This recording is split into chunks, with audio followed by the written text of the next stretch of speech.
Hi. Fanboy debater. What a brand.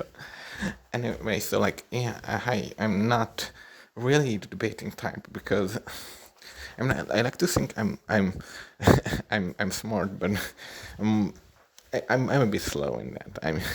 I'm the kind of type that makes impeccable arguments like in after a couple minutes of thinking about it and formulates the argument. And English is not my first language either, so that's another complication. I would probably phrase myself awkwardly, and it would be just an embarrassment, honestly. And I feel like arguing on site would be even worse because I would be easily sidetracked. Even if if I try to keep my message straight, I would be trapped in. I mean, to be frank, they probably are more experienced than that, and I like the idea that I could still make perfect counter arguments to them. But of course, obviously, if they had more time, they could make even better arguments if they had the time to argue. So it really goes all around and around. So I'm not about to downplay their abilities or anything, really. I mean, if you are arguing with yourself, that may lure you into the illusion that you are a better debater than you actually are, being cut off from human contact, and sort of get going insane in your room. Never mind. So in that case, okay. So my moral basis, I have to admit, I'm not a moral realist. I do not. I wouldn't argue in that manner, but we don't need to get into that. I think I can argue against it still because, what you are referring to, consenting.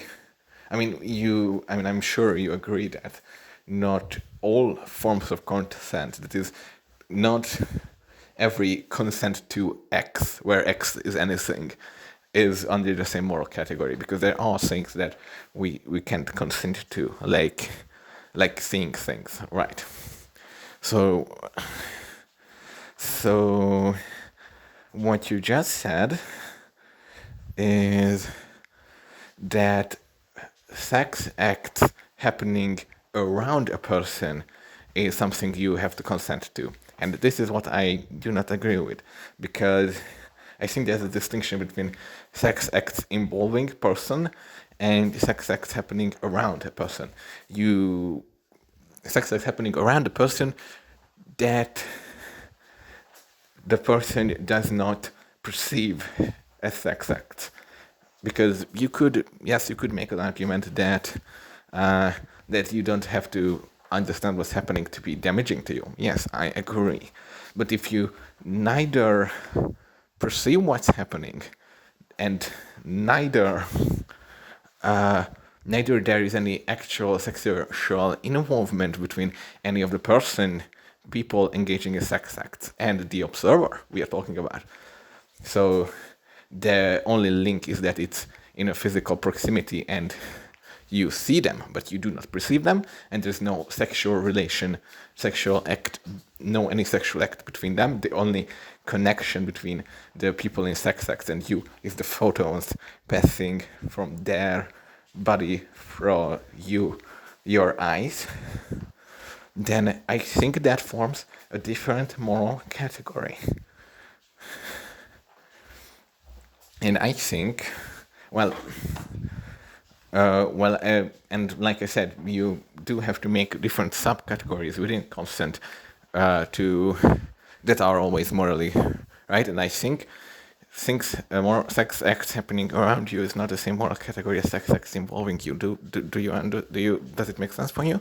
Or yeah, I'm pretty sure it makes sense. Yeah, right.